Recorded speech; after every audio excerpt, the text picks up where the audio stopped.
one can please her, divine grace, only by purely chanting the names of Sri Rasa Rasika, the hero of the Rasa dance, Krishna. So you please Radharani by chanting Krishna Nam, you please Krishna by chanting Radha Nam. It's like Gayatri Mantra, Gayatri Muralishta, Kirtanatanam Radha Padam Dhimi. The flute song of Krishna is actually saying Radha, Radha, Radha, like this.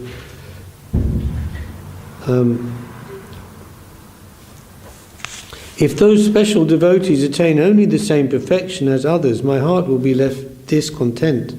For such devotees as Nanda and Yashoda to reach only the same destination of the Vaikuntha Vasis, to me the very thought is intolerable.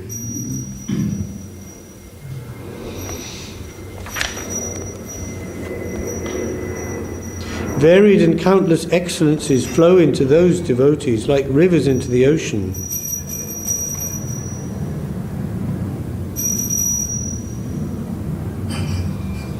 And in the commentary he says, Sanatana Goswami says, whenever Sri Brihad Bhagavatamrita describes the glories of devotees lesser than the residents of Gokul, its purpose is to highlight the greater glories of the Gokul Vasis and demonstrate that all varieties of excellence flow ultimately into the residents of Gokul, just as the waters of all rivers flow at last into the ocean.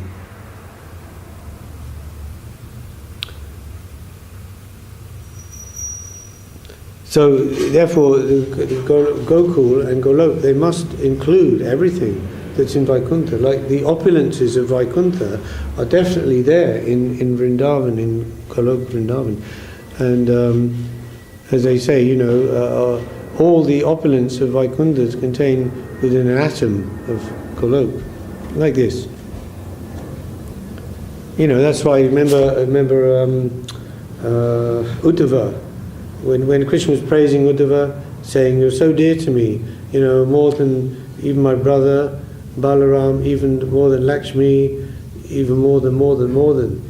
And then and Uddhava saying, "My aspiration is to be take birth as a small plant or grass in Vrindavan, so I may get the chance of the foot dust of the gopis on my head." So the highest relationship with the Lord in Dwarka, like Uddhava is Sakya Ras mixed with Vatsalya, because he has a protective mood towards the Lord.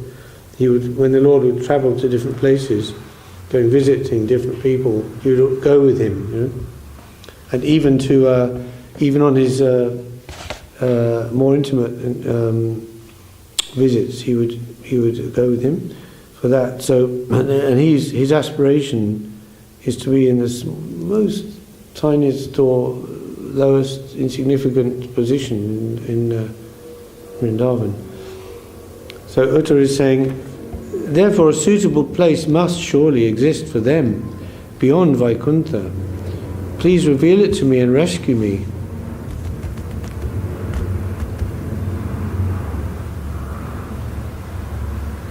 She's asking her son Parikshit to lift her out of the ocean of sorrow.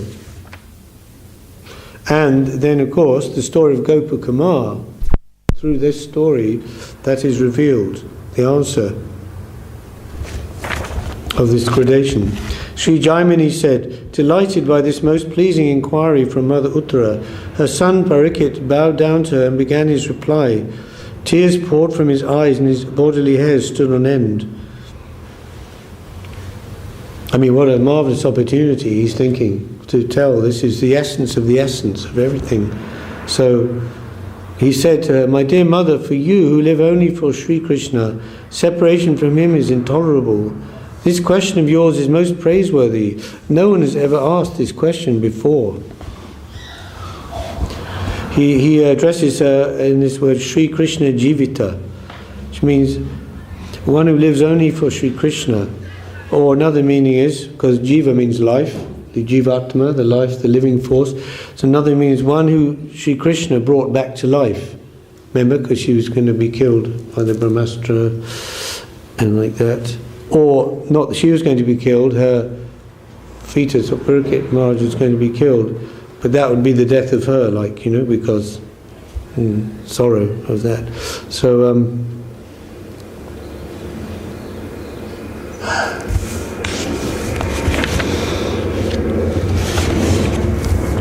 Krishna himself granted me the fortunate privilege to be born here from your womb as a grandson of his dear friend Arjun, the husband of Sri Subhadra.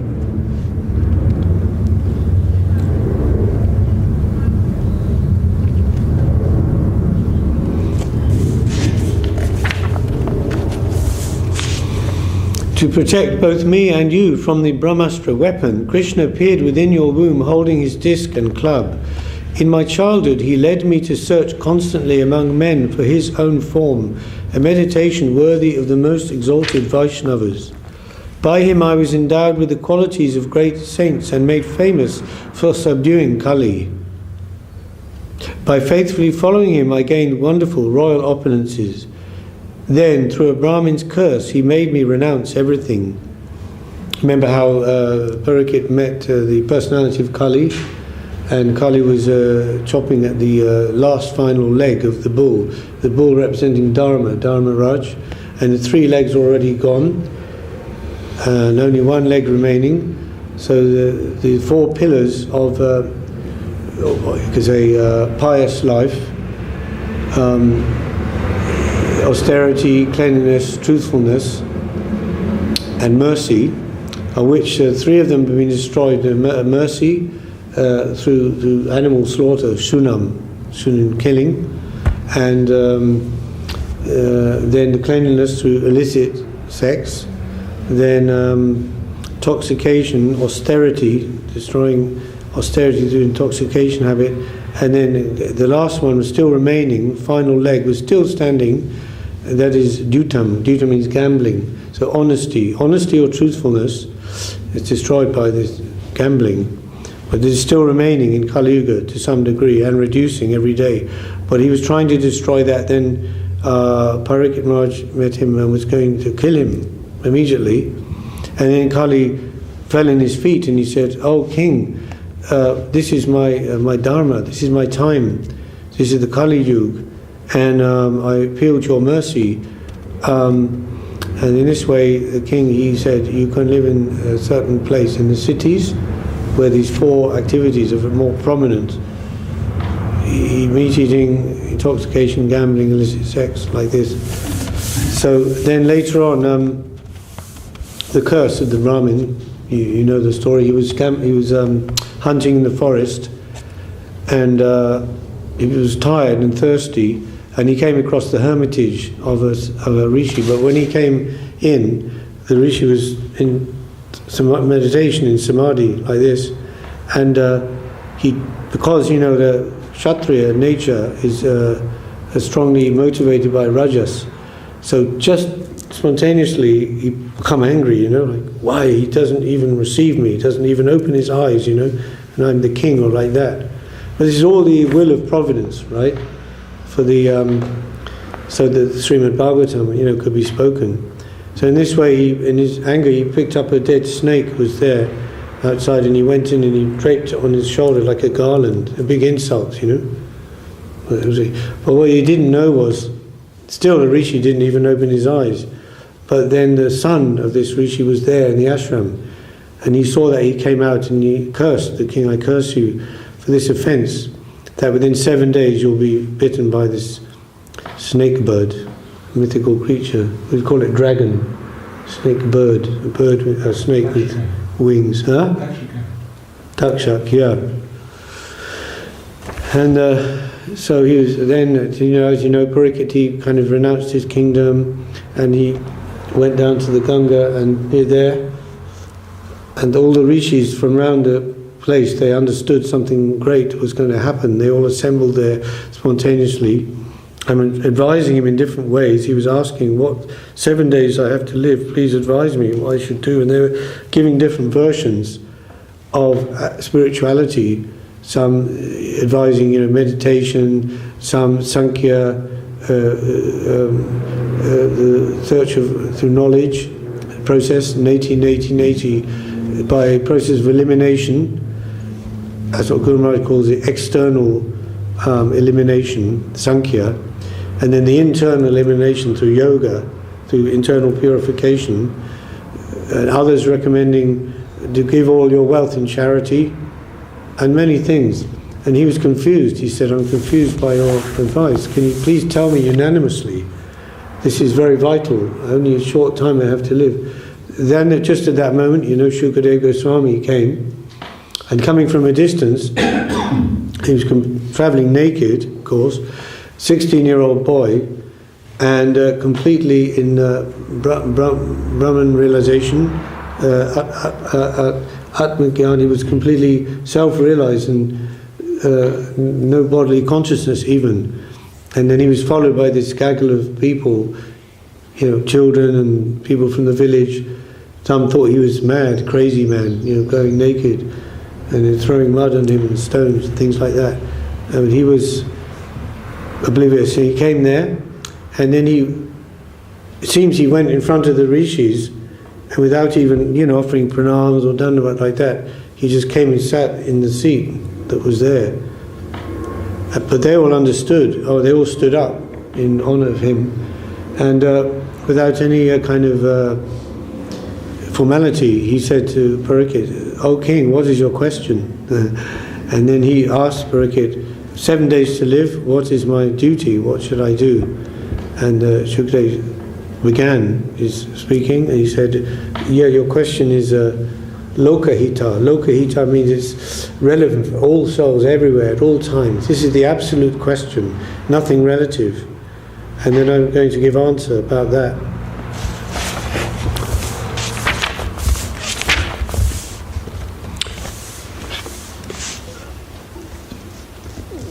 So he welcomed the curse because at that time Parikshit Maharaj, he wanted his whole tendency was towards service of Krishna. So he took the curse as welcome. He says, Sri Vasudev, in the form of a Brahmin's disciple, that boy, the young boy Brahmin, was dragging me out of the blind well of family life and guiding me to choose to fast till death on the shore of the celestial Ganga. In that assembly of most eminent sages, the Lord dispelled my fear by explaining the truth through Shukadev, and the Lord delighted me by granting the association of his dear devotees. Now I shall help you drink the nectar of topics about the Lord. I bow down to him, Sri Krishna, the reservoir of causeless mercy. Out of respect for the words of the Brahmana, I have accepted the appointed time for my demise. That time being momentarily delayed, I shall answer your question with one pointed attention by describing the essence of all Vaishnava scriptures.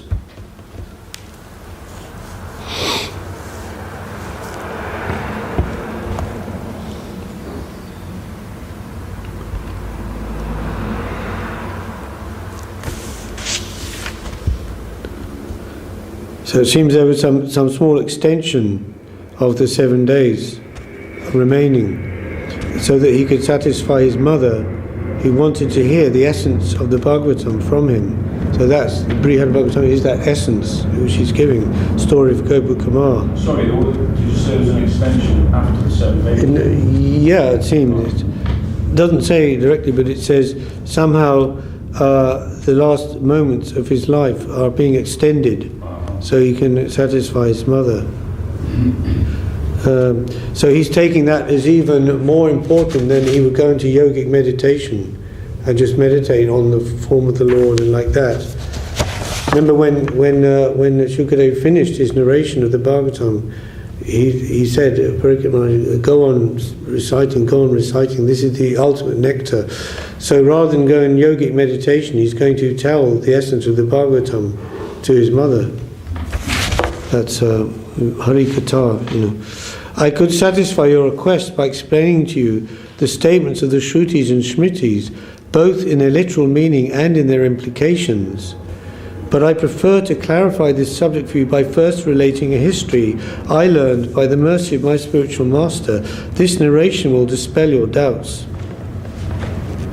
So again, it's the same thing. Remember, last time we gave the story about truth, the naked truth, and truth dressed as story. How Do you remember that? Truth was going down the village street and was very disturbed by. He noticed that whenever he would go in the village, people would shy away from him and go in their houses and draw the curtains, lock the doors, and he couldn't understand. And one day he was leaving the village and disturbed, and he met Story, and Story was very beautifully dressed in a very colourful robe and everything. And Truth said to her, "Why is it that when I go among the people, they shun me and they treat me very cold?" And Story said, "Well, it's obvious, isn't it? Because you're naked, and people don't like to see that. But if you come to me, I'll make you a nice dress, and then you see." So next day in his dress, now you have Truth dressed as Story, and now the people welcoming him. "Yes, come in, tell us everything." So this is often used. The Mahabharata is called the fifth Veda. So it's the story of course, this is more than that example because it's involving Krishna transcendentally, but still the idea that through the stories, the teaching, the philosophy is given. So here he's saying similarly, Parikit, saying, I could explain to you the statements of the Shrutis, the Vedas, and the Smritis, the commentaries by the Acharyas on the Vedas, both in their literal meaning and in their implications, to tell the glories of the Lord, the superiority of Sri Krishna and Golok than Narayan and Vaikuntha, etc. But I think the best, if I would tell you this narration, that will dispel your doubts. Long ago in the city of Pragjyotish, there lived a poor Brahmana. He was ignorant of the teachings of scripture, and he hankered after abundant wealth. Every day he would faithfully worship Kamakhya, the goddess of that place, and when she became satisfied, he received from her in a dream the 10-syllable mantra for worshipping the lotus feet of Madan Gopala. The goddess also gave him instructions on how to meditate upon the mantra and perform various details of practice. The mantra manifested itself before him like a valuable treasure chest open right before his eyes.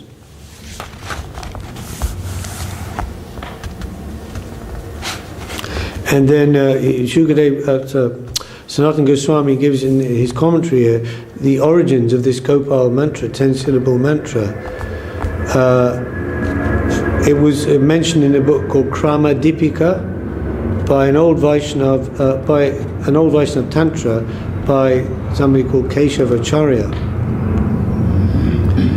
Remember, Sanatana Goswami, his ancestors were Brahmins from the south of India, where all this knowledge is stored and kept, and these histories.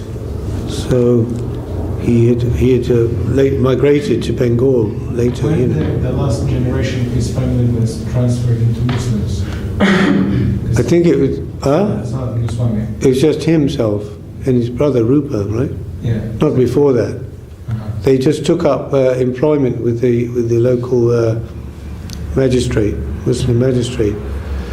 Because, it's a Muslim administration, so naturally your jobs were all under that, just like under the British, like Bhakti Thakur, he took a job, sub-district magistrate in the British administration. So what to do, you have to work. So, and there's an explanation a little bit there about the Gopal mantra.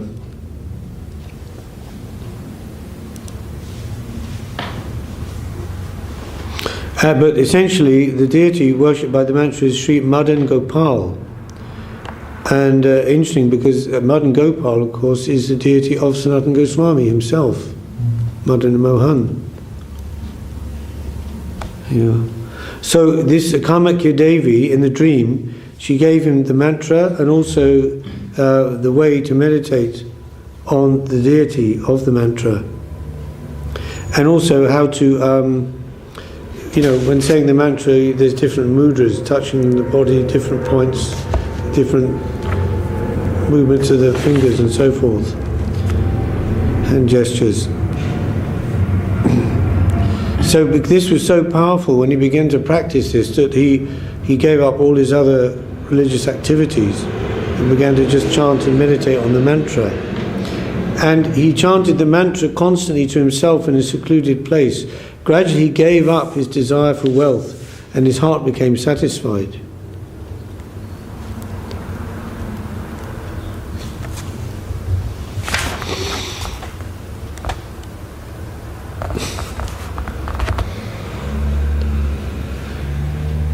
He left his home and other connections and began wandering among pilgrimage places, maintaining his bodily needs by begging. And thus he travelled to the place where the Ganga meets the ocean, which is called Ganga Sagar, yeah. Ganga Sagar. Yeah, Sagar just means ocean, where the Ganga meets the ocean.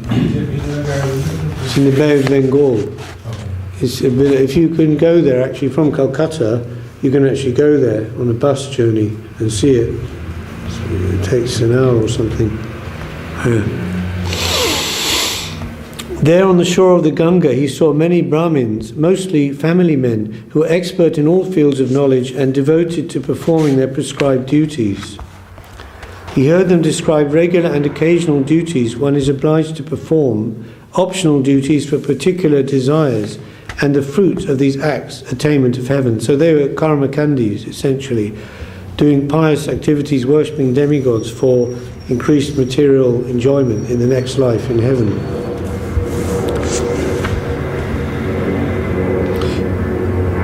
So there's two types of duties generally in the Vedas, nitya and naimittika. Nitya means eternal duties. For example, we say the Sanatana Dharma is if we say, the Supreme Personality of Godhead is the absolute truth and should always be worshipped, that's Sanatana Dharma.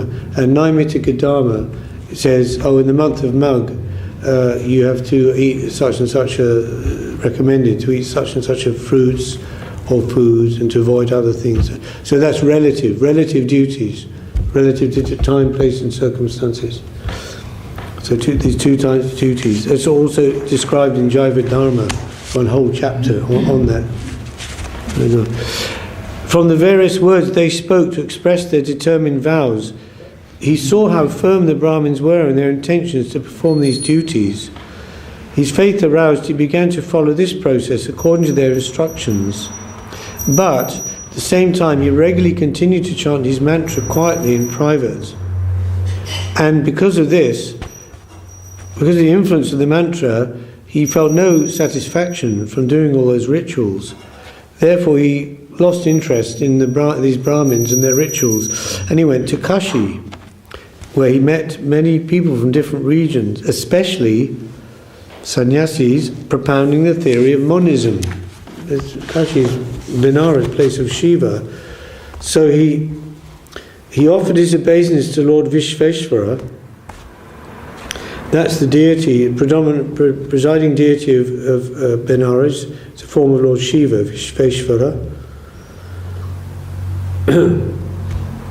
And he visited all the various ashrams where he bowed down to these sannyasis, had discussions with them and rested in their company. The intelligence of these sannyasis was pure, or at least it seemed so from their philosophical talks. Their words described liberation as something readily available, as if held in the palm of one's hand, and this inspired him to accept their opinions as perfect. He would constantly hear from them the statements of Vedanta that glorified renunciation and liberation. He would bathe at Mani Karnika Ghat and have darshan of Lord Vishveshvara, and without having to work for his meals, he would enjoy tasty food to his liking in the company of the sannyasis. He thus developed the desire to become a sannyasi himself. It's like in some modern spiritual missions, somebody thinks, welcome, Hare Krishna. Somebody would think that, if I become a sannyasi, I'll get lots of money and have tasty food. I'm not saying our mission. No, still out of respect for the goddess, and because it gave him pleasure within, he never gave up chanting his mantra. So he's a little bit being contaminated, of course, by the association of these Mayavadi sannyasis, naturally. But still, because he had the blessing of the Kamaka Devi in his dream, she gave him the mantra and he didn't stop chanting that. So again, one day she appeared to him in his dream. Essentially, he was like, in a very simple way, he didn't want to violate her order. She had told him to chant the mantra, so he didn't want to stop doing that. He thought she might be displeased, and so even though his faith was a bit weakened in the mantra by the association of these Mayavadis, it still was able to exert its transcendental influence over him. And because of this, he really couldn't get any substantial contentment from this promise of mukti given in the Vedantic texts.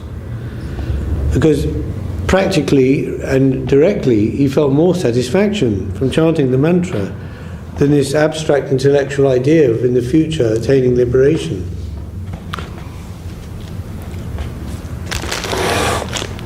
The charm of Sri Gopal attracted him and gave him the greatest ecstasy, and thereafter he could no longer find the mental strength to engage in anything other than chanting his mantra. So gradually he lost interest in association with these monist sannyasis and bathing in the sacred places in Benares and all the various other rituals that people do there.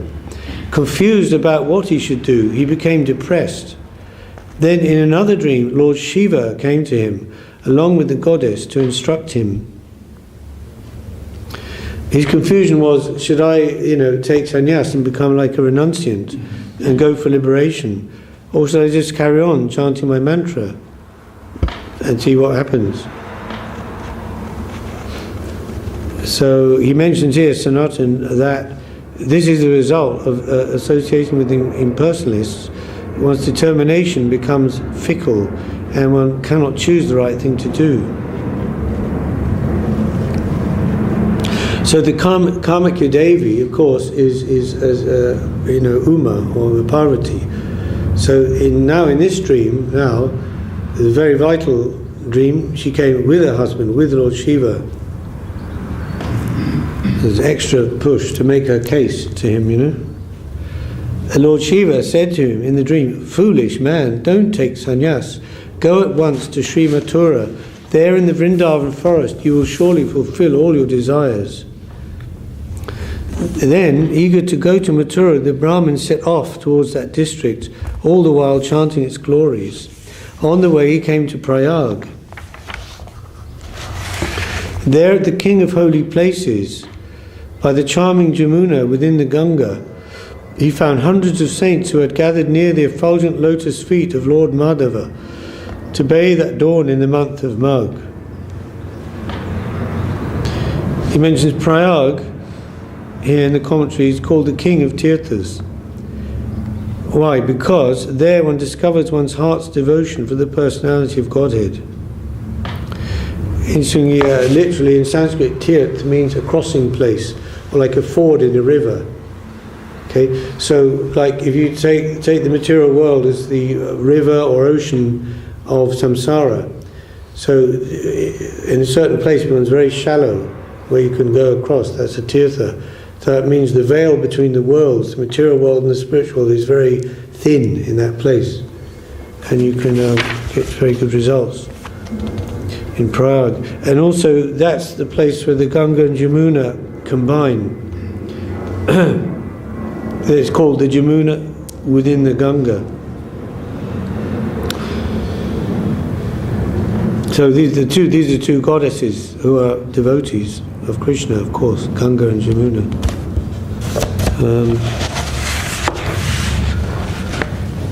In another place there's a discussion about the glories, the relative glories of Ganga and Jamuna and who's superior. It's very nice, very funny.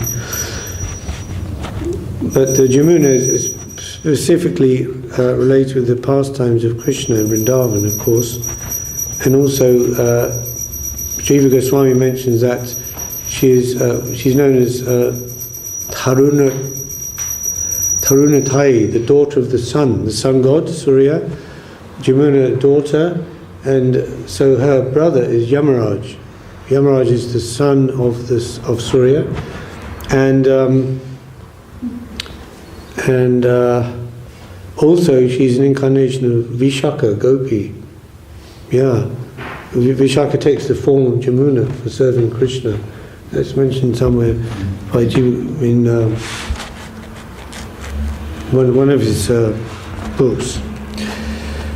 Anyway, on every side he saw them, these saints in Prayag, worshipping Lord Madhava. He saw them conducting a great festival of worship with expressions of joyous devotion like constant singing, offering of obeisances and recitation of prayers.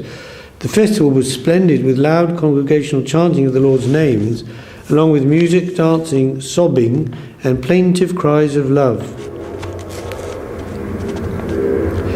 So it was the Sankirtan, but also very nice arrangements for offering food to the Lord in his deity form there.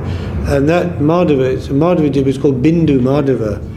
And this deity was, when Lord Chaitanya visited Prayag, he had darshan there of Bindu Madhava, mentioned in Chaitanya Charitamrita. Innocent, ignorant and amazed, he said to those Vaishnavas, "Excuse me, you singers, you reciters of prayers, and you are falling on the ground like rods." So he's a bit ignorant, and he doesn't know what to think about this behaviour, because he's learned from the sannyasis in Benares that you have to be very serious about spiritual life.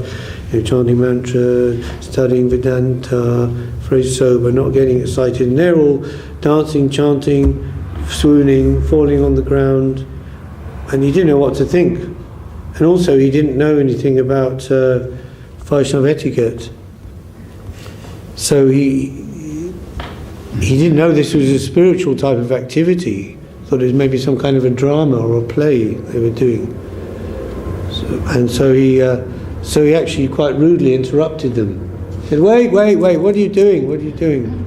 Stop like that.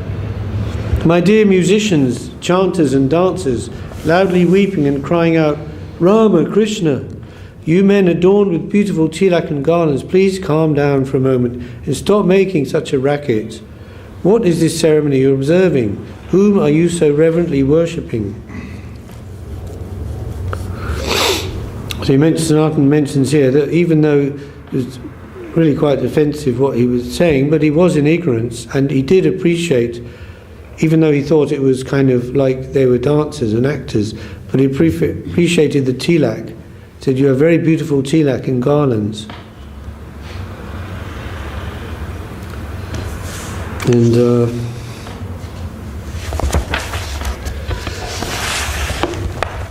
so he thought they were doing some specific ritual or things for some particular smaller local deity, like in that local region. That's kind of how he thought it was. Some of the Vaishnavas simply laughed at hearing this. Others told him, you fool, just be quiet. Yet others, compassionate to fallen souls, said to him something else. So different kinds of Vaishnavas, right? They're reacting in different ways. It's not like they're all the same. Generally, the ones who are the newcomers, newer devotees,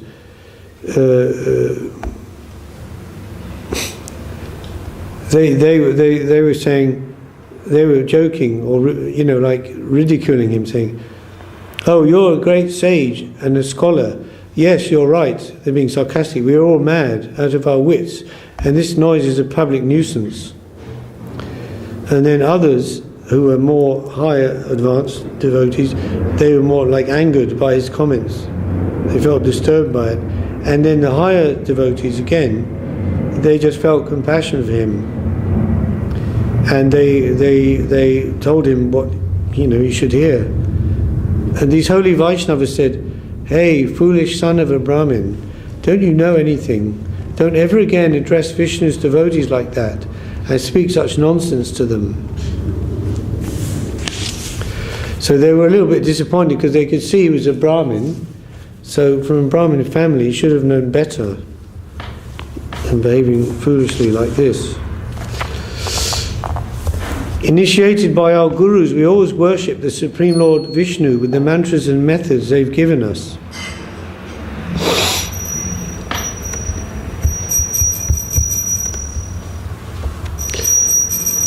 So it mentions here, that specifically mentioned how they were initiated by their gurus, and this is the reason why this Brahmin, he had got good effects from chanting the Gopal mantra, but because he received it in a dream and not through the official channel in parampara of the Diksha, he wasn't getting the complete fruits. So it wasn't complete, his ignorance wasn't completely dispelled. And real spiritual knowledge had eluded him. O best of Brahmins, we are worshipping the Lord in various forms. Some of us worship him in his feature as Nrsimha, some as Lord Raghunath, and others as Sri Gopal. Sri Pariksit said, ashamed, the Brahmin then asked, with great humility but with joy, where does this Lord live? What is he like? What boons is he able to grant?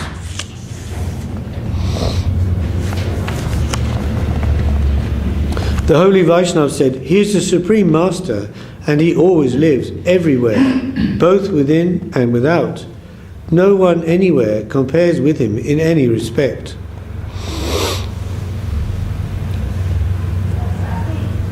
And in the commentary, Snodden gives, comparing the Jivatma and Paramatma, the Jiva and the Vishnu.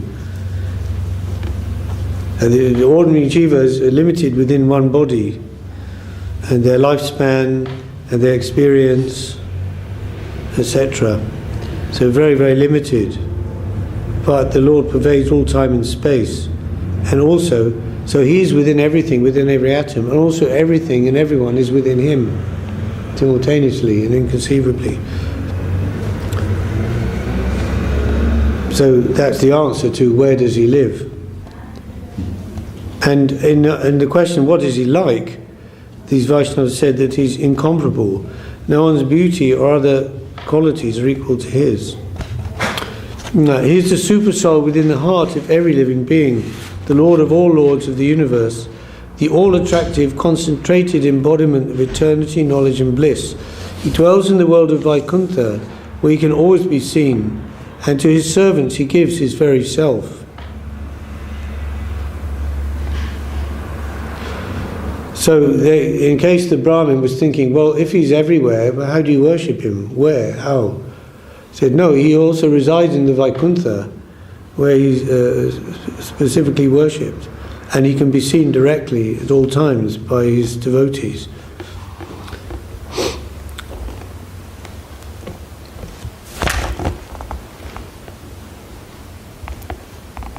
The Shrutis and Shmitis glorify him. Who can describe his greatness? But while you're here, please listen to the profuse histories spoken about him from the Puranas. Just bow down to Lord Madhav and behold him, the direct manifestation of the Lord of the universe, and soon you will understand for yourself all this and much more. So this Bindu Madhav deity is a presiding deity in Prayag, and he's on the banks of the river there, the Ganga Jamuna confluence in Dashashvamedha Ghat. As no doubt anyone who's been there will know, but so advising him to worship the Lord there at that holy place. Sri Pariksit said, thus while looking at Sri Madhav and bowing down to him, the Brahmin noticed some resemblance between Sri Madhav and the Lord on whom he meditated while chanting his mantra. So this is the beginning of his transcendental realization of transcendental knowledge by the blessing of these Vaishnavas. There at Dashashvamedha Ghat, he heard some passages from the Puranas in the company of the Vaishnavas, and he saw various deities of Vishnu they worshipped. Nonetheless, he remained ignorant, unable to recognize that his own worshipable deity was the same Lord Madhav, the ruler of the universe and master of the saintly devotees.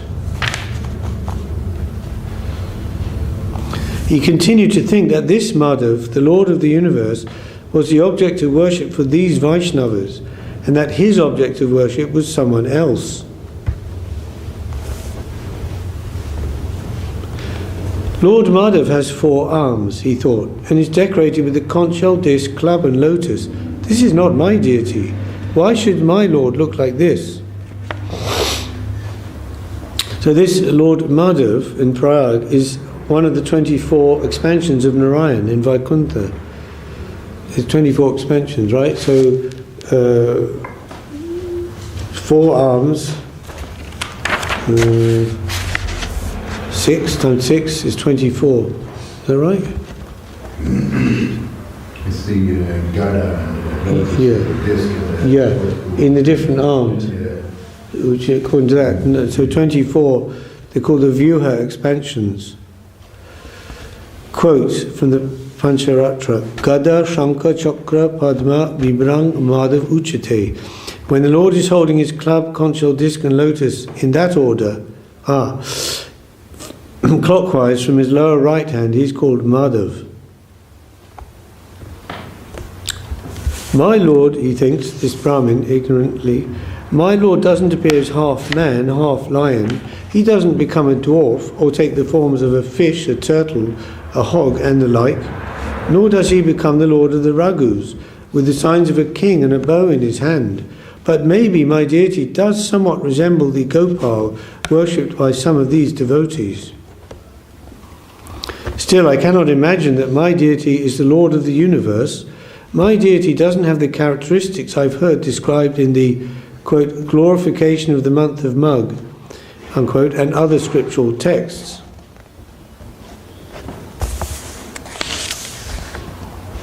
So the glories of Lord Madhav, this Bindu Madhav in Prayag, is described in the Padma Purana, in a section of that. And there's quotations from that. And with his many...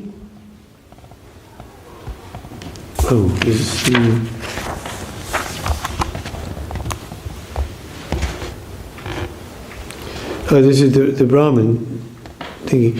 With his many coward friends, my Lord takes care of the cows in the forest. He holds a flute to his mouth and is decorated with forest ornaments. Just like an ordinary person, he transgresses the religious principles of saints, being always greedy to enjoy amorous pastimes with all the coward girls. So everything about Krishna's pastimes is very sweet and madhurya, as it's called. It means sweet. Madhu literally means honey, so it is sweet. So, for example, even Krishna in the Gokul pastimes, he kills the demons, but he doesn't have to use weapons like Narayan, Gada, Chakra, just with his hands, does it? Or maybe with a stick or something. By the power of the goddess, I have felt bliss in worshipping him. Therefore, I shall never abandon him or my chanting of his mantra.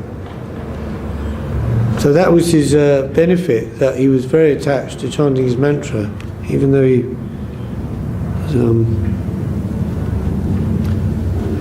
but he's thinking that the Lord, the deity of his mantra, isn't like God, the Lord of the universe. He's thinking something more specific. It's not like this that they're describing Madhava, he's everywhere and everything is in him or like that. No, he's very specific. He has a flute and he's in the forest and looking after his cows, and he's very attached to his flute. He very much likes playing on it. It's in Brahma Samhita, it says the flute is the constant companion. Yeah, in there, because by the sound of the flute, everybody is engaging in their seva, inspired in their particular service. And this, my Lord, he likes to decorate himself. This is the commentary now. He likes to decorate himself with the forest items, like peacock feathers we find on the forest floor, the garlands of the kadamba flowers, and this tilak from the red oxides of mineral from the rocks. And he puts that on his head, and he wears. His earrings aren't made of diamonds and emeralds like in Vaikuntha. They're made of gunja berries that you find. And he seems to be like a wayward materialist and doesn't behave like in a cultured way, or his amorous pastimes with the wives of others, etc. But surely this isn't the way the Lord of the universe would behave, he thinks. So even though he sees that Gopal is worshipped by some of the Vaishnavas here at Prayag, well, that's actually it's not Krishna Gopal, it's an expansion Narayan called Gopal, but it looks similar. But do you think that Gopal and Narayan, it can't be the same person as who I'm worshipping? He couldn't be wandering in the forest tending cows, nor habitually breaking the principles of religion. And then he says, by the power of the goddess I felt bliss in worshipping him. Therefore I shall never abandon him or my chanting of his mantra. Thus the Brahmin continued chanting his mantra in seclusion as before, and by the power of the saintly company of the Vaishnavas he would see his Lord as if directly in person. So that means by the mercy of the Vaishnava we see the Lord, we can have actual darshan of the Lord. So that's through, you could say through the medium of the Vaishnava and the Shastra, Sadhu Shastra. So even though he wasn't shastrically learned and he hadn't got a guru formally by initiation, still he was making advancement by a favourable association with the Vaishnavas. And he was chanting his Gopal mantra all along. So his heart was getting more and more purified. Because of the nature of the object of his meditation, he sometimes fainted in ecstasy, and when he woke up and noticed that the time for chanting his mantra had passed, he would lament.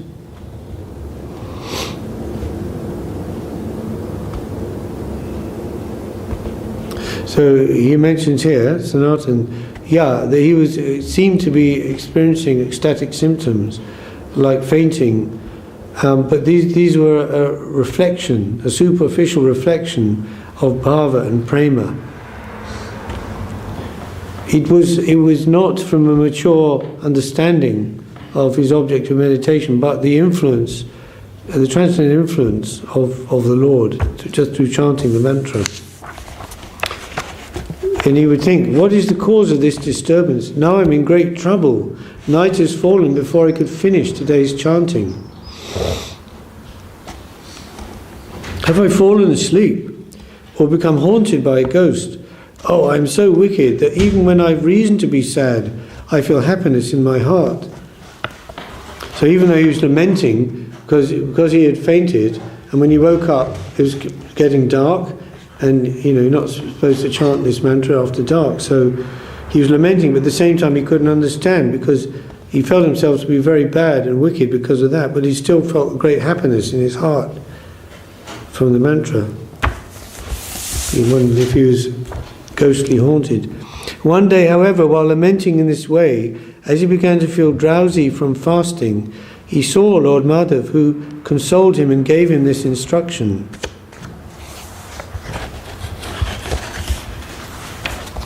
Dear Brahmin, please remember the words of Vishveshvara, the husband of Uma. Go by the path along the shore of the Jamuna to Sri Vrindavan.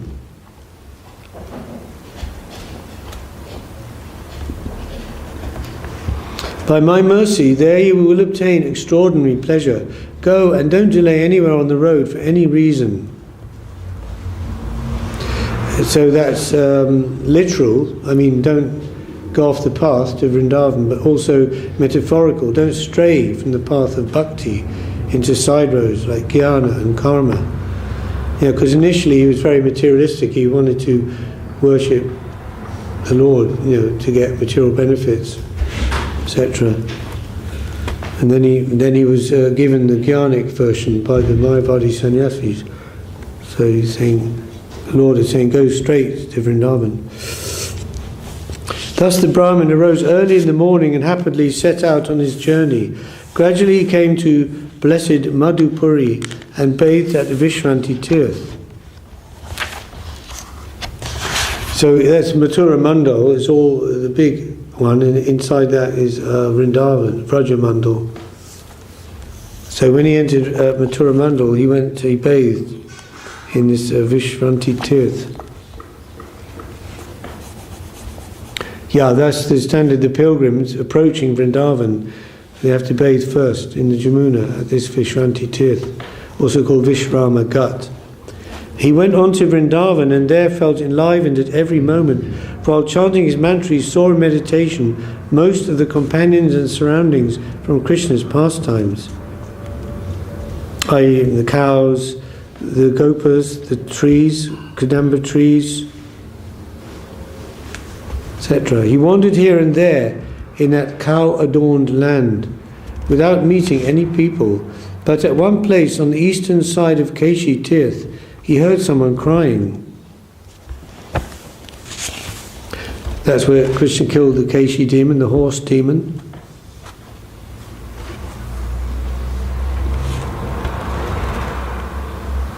And then he gives this, Sanatana Goswami gives quotation from the Varaha Purana, which says, quote, 100 times more sacred than the Ganga, O goddess earth, is the Jamuna in my own abode, Mathura. No one need doubt this. More sacred than Mathura by 100 times is the place on the Jamuna where the Keshi demon fell, and 100 times more sacred than the Keshi Tirth is the spot nearby where Krishna rested after the demon was killed. Text 89. Heading in the direction of that sound, he heard it mingled with constant Nama Sankirtan performed in pure love, and so he looked for the person chanting.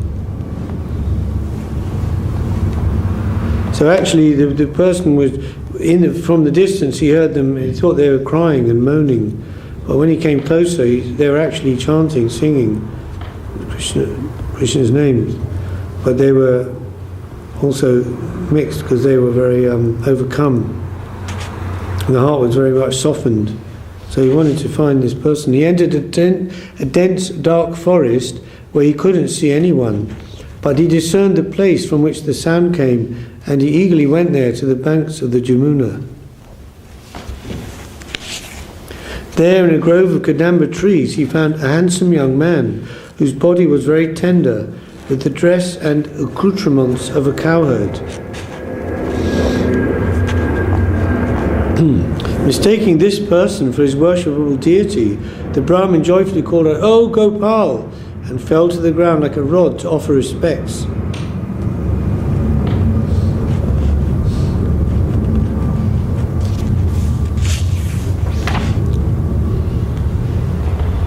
This is Gopakumar. Yeah, Gopakumar. He looks like Krishna, that's why he... This young cowherd was the crest jewel of those who know everything. As the Brahmana regained external consciousness, the cowherd recognized him as a Mathura Brahmin living in the district of the goddess Kamakya and worshipping Sriman Madan Gopal. The cowherd then came out of the grove, raised the Brahmin, bowed down to him, embraced him, and made him sit down. So he could recognize him by his dress, his different symptoms, specifically where he came from. It's probably how it was in those days, right? And nowadays we recognize people like how they're dressed. They're from like South Central LA, Boys in the Hood, or they're from, a nice area like Hampstead or etc. So in those days, also you could tell where the person was from. He knew he was from a good Brahmin family in Mathura. They're supposed to be the very good Brahmins, Mathura Brahmins, right? And not only that, but specifically that he was a worshipper of Kamakya Devi, the goddess Uma, the Shakti of Shiv in that place. And that he'd obviously come a long way on a pilgrimage. But actually, Sanatana Goswami mentions, Radharani had ordered him, Gopakumar, to go to that place by the Jamuna that morning, knowing that he was going to be coming there. To further gain the Brahmin's confidence, the cowherd pleased him with hospitality and then smiled and revealed something about the Brahmin's life.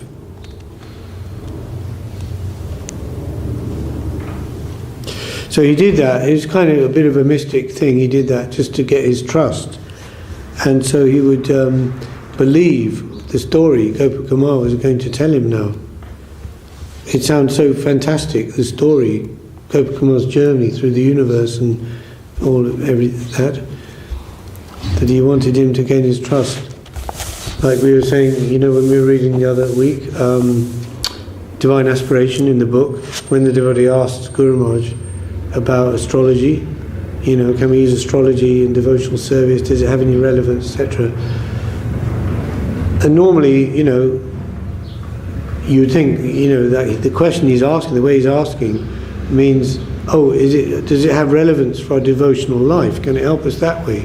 But Guru Maharaj took it in a different way. He said it can be used in a way that if you tell someone, he says, the general people, they have faith in astrological statements, and if they think that person telling them is a learned person, then they'll have faith in that person. And then that person, that devotee, can say, well, yes, but this is the real thing I advise you to do, to take this path of Krishna consciousness.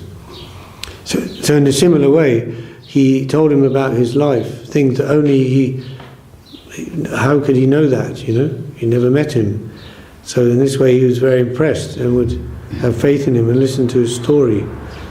I'll just read a couple more. The Brahmin now understood that this was a young cowherd boy, not Gopal, the lord of his mantra, and accepted him as if the boy were a dear friend. Happily trusting him, the Brahmin then recounted his own entire life story. And then with great humility, considering this young child of the cowards, the best of wise men, I mean Gopa Kumar, Kumar means a young boy or child. Kumar, there's 4 ages of youth, right? Was it Bala, Poganda, Kumar and Yovan? It's 4 ages of mentioning Krishna. Krishna's as like a baby, Bala, and then it's like a Poganda means like a toddler, like 2 years, 2 or 3 years old, and then Pogand is like little mind, like 6, 7, and then up to like Kumar, and then Yovan is like an adolescent Krishna, right? Supposed to be 15, 16. So he's a Gopa Kumar. That's very. So he considered him as like a wise man and a saint. And he inquired from him, from various sources I've heard of various goals and various methods to achieve them, but still I cannot definitely decide what goal I should strive for and what I should do to reach it. Whatever the goddess ordered me, I regularly do, but I've no idea about the results of those duties or even what kinds of acts they are. So he was practicing his mantra just out of respect of the order of the goddess. We didn't really know why he was doing it or what the purpose of it was.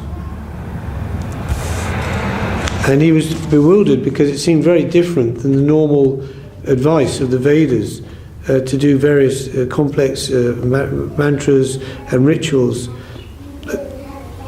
that other people seem to be doing. And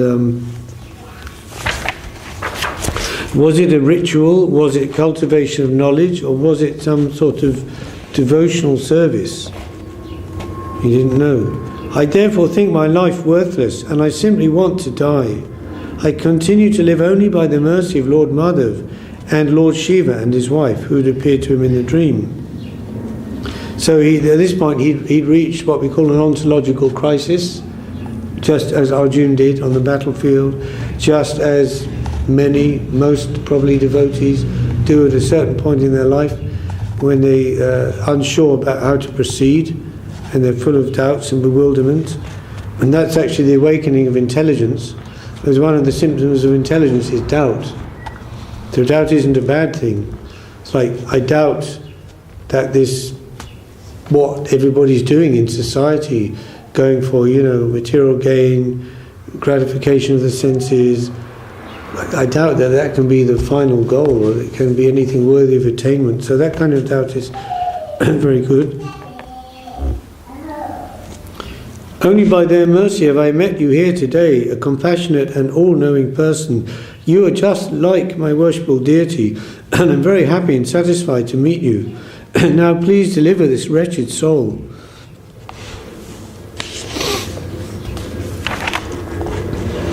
Sri Pariksit said, respectfully having heard the Brahmin's words, the young coward thought, this person has done everything he needs to do. Indeed, his life is a complete success.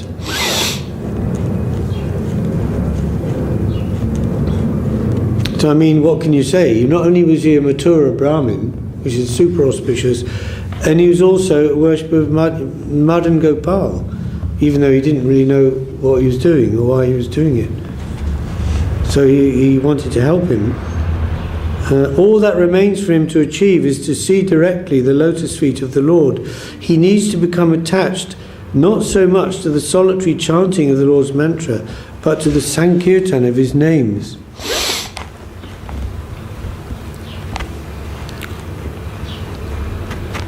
So he mentioned Sanatana Goswami. Yeah, that's the two ways, Bhagavat Vidhi and Pancharatrika Vidhi. Pancharatrika Vidhi is like essentially, in general, like we say, Archana, path of Archana or deity worship, which involves, it's more like a solitary process.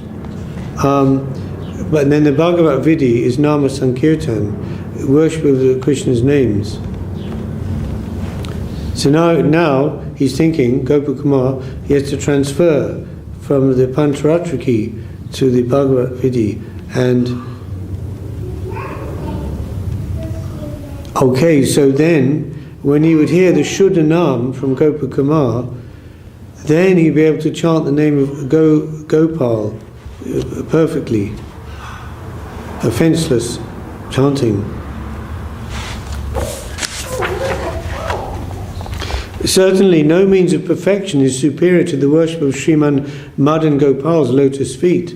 That worship yields results far beyond what one could expect.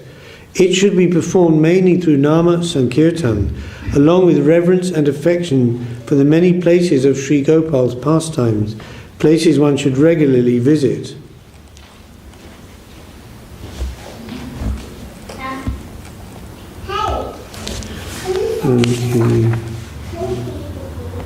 Okay, just this is coming to the very last note. He says, so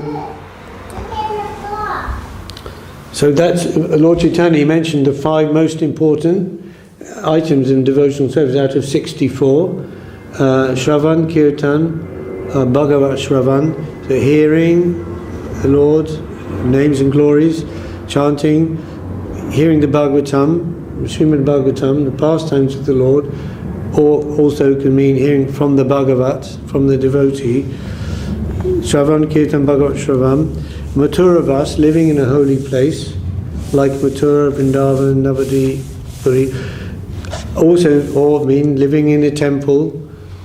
And if you make your heart a temple, that's living in a holy place, by extension. And Tulsi Archan, worship of Tulsi Devi. These are 5. And then out of those 2, Sadhu Sangha, Krishna Nam, most important out of those 2. So he says, Gopakumar, thinking, and there is no better goal than this very worship, in which pure love of God appears, mocking the 4 lesser aims of life, and bringing the Lord's lotus feet under one's control.